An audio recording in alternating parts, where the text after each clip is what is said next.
पुणी निआरे आउ गोटे छात्री बालेश्वर पर एथर पुरी रे जुक्त दुई छात्री को जालीदेवा उद्यम करिसेंती। पिपिली निमापड़ा रे घटिछि हत्याकांड। निमापड़ार बायाबोर एरिया चाली चाली सांग घर को जाउथिले जुक्त दुई छात्री। तीन जण दुर्बृत्त हठात आसी ताकू नदीबंध को उठाई नहीं जाइथिले। छात्री जनक कौशलक्रमे खसी आसबाकू चेष्टा करबा समय पेट्रोल ढाली लगाई निया लगाई देथिले। छात्री जनक हाथ गोड़ देह जलिଯିବାର सूचना रही।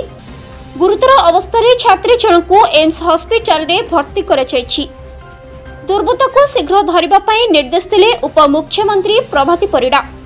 सरकार चिकित्सा खर्च बहन करिवे बोली कहिले उपमुख्यमंत्री प्रभाती परिडा। आ खूब शीघ्र जाई पीड़िता को देखा जीवे बोली कहिले प्रभाती परिडा। गोटेपटे फकीरमोहन कॉलेज रो छात्री आत्मदाह नहीं तुम्बी तोफान थमी नहीं। आज पुरी जिले में छात्री को निया लगाई देछंती दुर्बृत्त माने। पिपिली रो दीपक महाराणा रिपोर्ट संघर्ष टीवी।